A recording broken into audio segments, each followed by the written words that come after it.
And welcome back. The government in Zimbabwe sends riot police and deploys tear gas against protesters who demand better living conditions and public services. These latest tensions break out after decades of economic mismanagement in the country. One America's Kristian Rouz looks into the struggle of the far-left failed state. What tells you is that we are in a pariah state, a banana republic. Anti-government protests break out in Zimbabwe amid an ongoing economic struggle in this once prosperous African country. The nation's opposition movement for democratic change rallied its supporters in the capital of Harare Wednesday to denounce the far-left ruling party, ZANU-PF. Protesters were dancing in the street and chanting support for opposition leaders. But before long, Zimbabwean security forces unleashed the crushing power of the state upon them, injuring dozens of people. Arriving there to meet all my colleagues. Then that was the time they started attacking and they attacked me.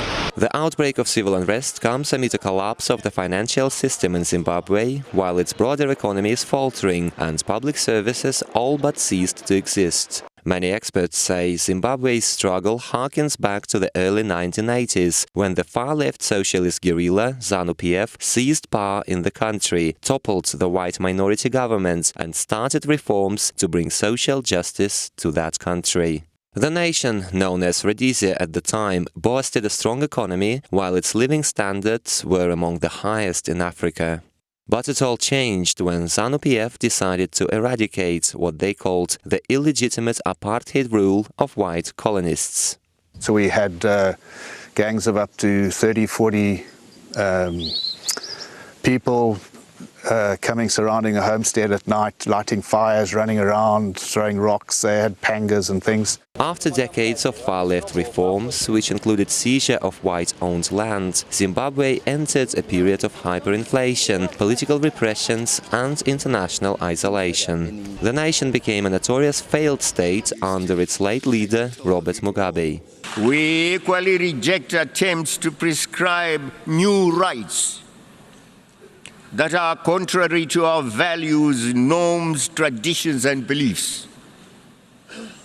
We are not gays. Mugabe was ousted back in 2017 and died shortly afterwards. At the time, white Zimbabweans were widely expecting an end of discrimination against them. I thought it was excellent, I thought it was very encouraging, and I am a total supporter of his new road forward, leaving the past behind, forward ever, backward never. One people, one nation. Such hopes, however, turned out to be futile, as ZANU-PF managed to remain in power after Mugabe's death.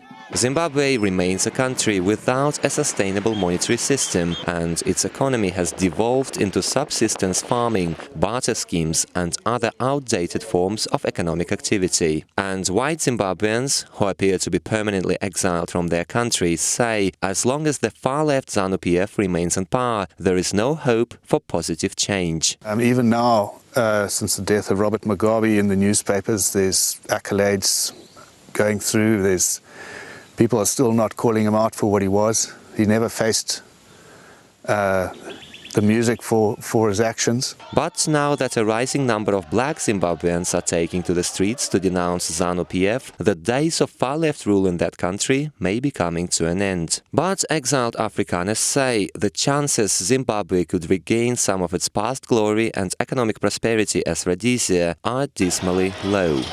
Kristian Rouz, One American News.